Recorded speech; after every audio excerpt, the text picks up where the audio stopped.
Chapter 4. Fourth chapter. Mr. B.B. was right. Lucy never knew her desires so clearly as after music. She had not really appreciated the clergyman's wit, nor the suggestive twitterings of Miss Allen. Conversation was tedious, she wanted something big, and she believed that it would have come to her on the wind-swept platform of an electric tram. This she might not attempt. It was an lolicky. Why? Why were most big things an lolicky? Charlotte had once explained to her why. It was not that ladies were inferior to men, it was that they were different. Their mission was to inspire others to achievement rather than to achieve themselves. Indirectly, by means of tact and a spotless name, a lady could accomplish much. But if she rushed into the fray herself, she would be first censured, then despised, and finally ignored. Poems had been written to illustrate this point. There is much that is immortal in this medieval lady. The dragons have gone, and so have the knights, but still she lingers in our midst. She reigned in many an early Victorian castle, and was queen of much early Victorian song. It is sweet to protect her in the intervals of business, sweet to pay her honour when she has cooked our dinner well. But alas, the creature grows degenerate. In her heart also there are springing up strange desires. She too is enamoured of heavy winds, and vast panoramas, and green expanses of the sea. She has marked the kingdom of this world, how full it is of wealth and beauty, and wore a radiant crust, built around the central fires, spinning towards the receding heavens. Men, declaring that she inspires them to it, move joyfully over the surface, having the most delightful meetings with other men, happy not because they are masculine, but because they are alive. Before the show breaks up she would like to drop the august title of the eternal woman, and go there as her transitory self.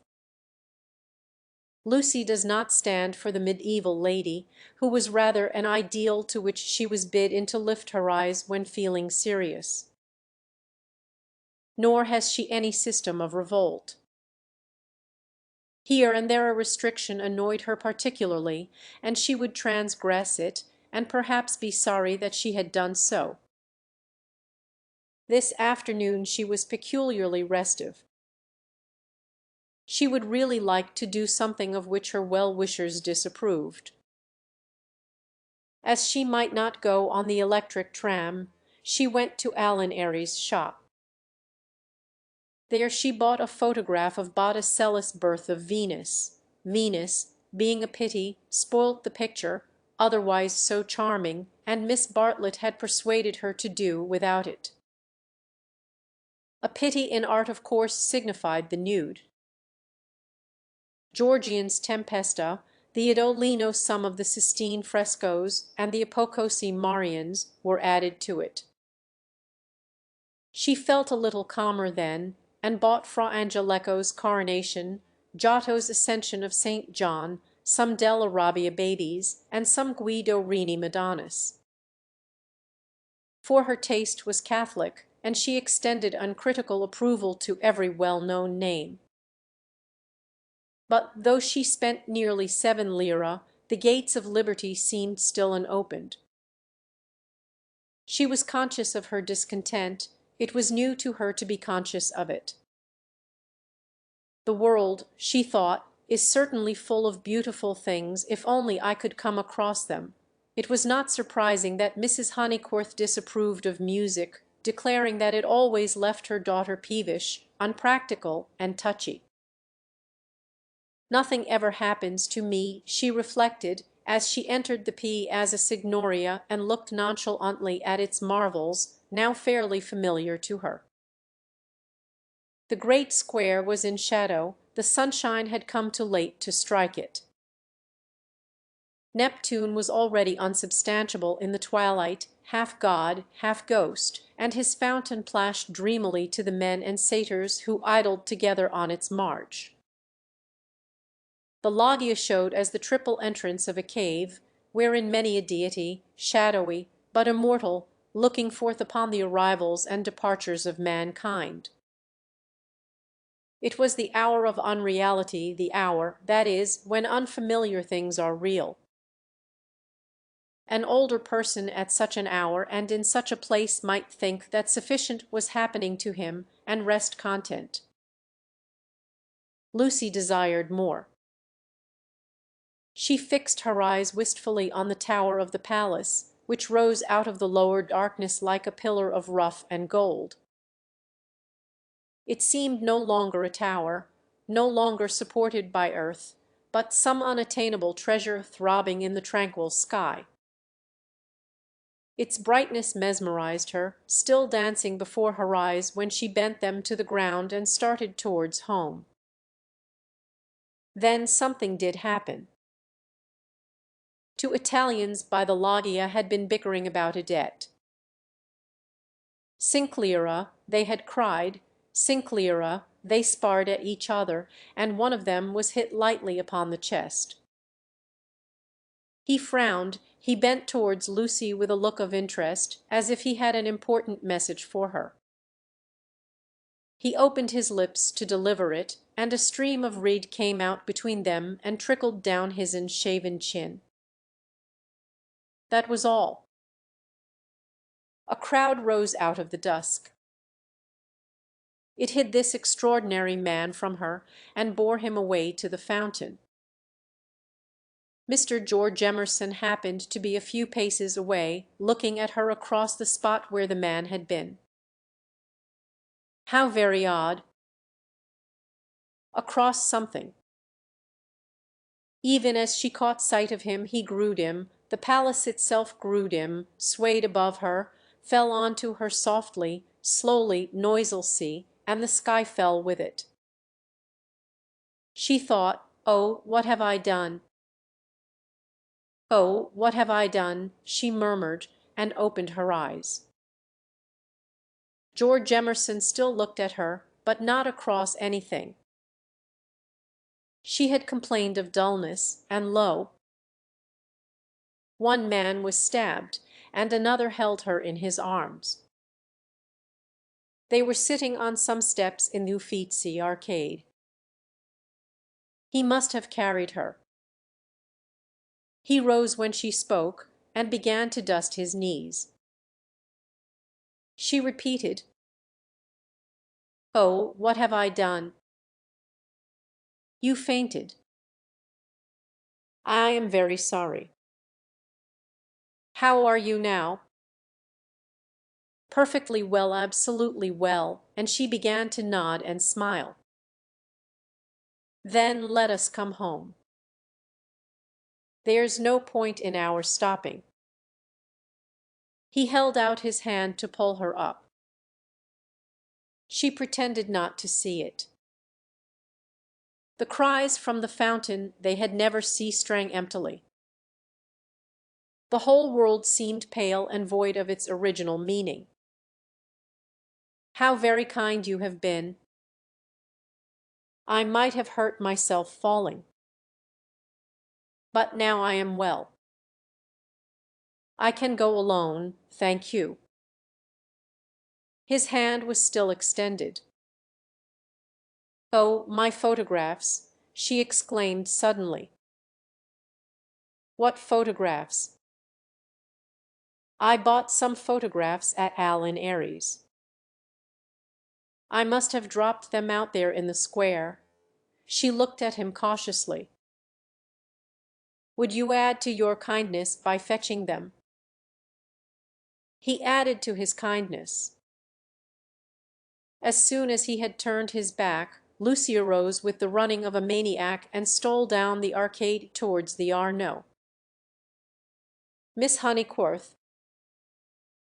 She stopped with her hand on her heart. You sit still, you aren't fit to go home alone. Yes, I am, thank you so very much. No, you aren't. You'd go openly if you were. But I had rather. Then I don't fetch your photographs.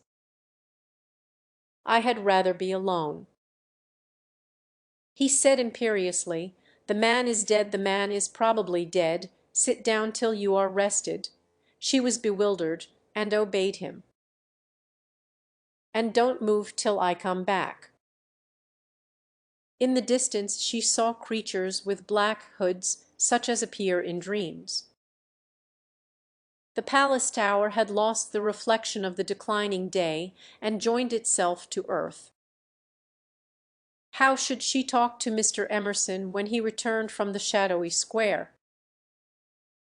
Again the thought occurred to her, "Oh, what have I done?" The thought that she, as well as the dying man, had crossed some spiritual boundary. He returned, and she talked of the murder. Oddly enough, it was an easy topic. She spoke of the Italian character. She became almost garrulous over the incident that had made her faint 5 minutes before. Being strong physically, she soon overcame the horror of blood. She rose without his assistance, and though wings seemed to flutter inside her, she walked firmly enough towards the Arno. There a cabman signalled to them. They refused him. And the murderer tried to kiss him. You say how very odd Italians are, and gave himself up to the police. Mr. B.B. was saying that Italians know everything, but I think they are rather childish. When my cousin and I were at the Pitti yesterday, what was that? He had thrown something into the stream. What did you throw in? Things I didn't want, he said crossly. Mr. Emerson. Well. Where are the photographs? He was silent. I believe it was my photographs that you threw away. I didn't know what to do with them, he cried, and his voice was that of an anxious boy. Her heart warmed towards him for the first time. They were covered with blood. There. I'm glad I've told you, and all the time we were making conversation I was wondering what to do with them. He pointed downstream. They've gone. The river swirled under the bridge. I did mind them so, and one is so foolish, it seemed better that they should go out to the sea. I don't know, I may just mean that they frightened me. Then the boy verged into a man. For something tremendous has happened. I must face it without getting muddled. It isn't exactly that a man has died. Something warned Lucy that she must stop him. It has happened, he repeated, and I mean to find out what it is. Mr. Emerson. He turned towards her, frowning, as if she had disturbed him in some abstract quest. I want to ask you something before we go in. They were close to their pension. She stopped and leaned her elbows against the parapet of the embankment. He did likewise. There is at times a magic in identity of position. It is one of the things that have suggested to us eternal comradeship. She moved her elbows before saying, I have behaved ridiculously. He was following his own thoughts. I was never so much ashamed of myself in my life. I cannot think what came over me. I nearly fainted myself, he said, but she felt that her attitude repelled him. Well, I owe you 1,000 apologies. Oh, all right. And this is the real point. You know how silly people are, gossiping ladies especially. I am afraid you understand what I mean." "I'm afraid I don't." "I mean, would you not mention it to any one, my foolish behavior?" "Your behavior?" "Oh, yes, all right, all right." "Thank you so much." "And would you—" She could not carry her request any further. The river was rushing below them, almost black in the advancing night. He had thrown her photographs into it, and then he had told her the reason. It struck her that it was hopeless to look for chivalry in such a man. He would do her no harm by idle gossip. He was trustworthy, intelligent, and even kind. He might even have a high opinion of her. But he lacked chivalry. His thoughts, like his behavior, would not be modified by a. It was useless to say to him, "And would you?" and hope that he would complete the sentence for himself, averting his eyes from her nakednesses like the knight in that beautiful picture. She had been in his arms, and he remembered it, just as he remembered the blood on the photographs that she had bought in Allen Airy's shop. It was not exactly that a man had died. Something had happened to the living. They had come to a situation where character tells, and where childhood enters upon the branching paths of youth. "Well, thank you so much," she repeated. "How quickly these accidents do happen, and then one returns to the old life." "I don't." Anxiety moved her to question him. His answer was puzzling. "I shall probably want to live." "But why, Mr. Emerson?" "What do you mean?" "I shall want to live, I say." Leaning her elbows on the parapet, she contemplated the river Arno, whose roar was suggesting some unexpected melody to her ears.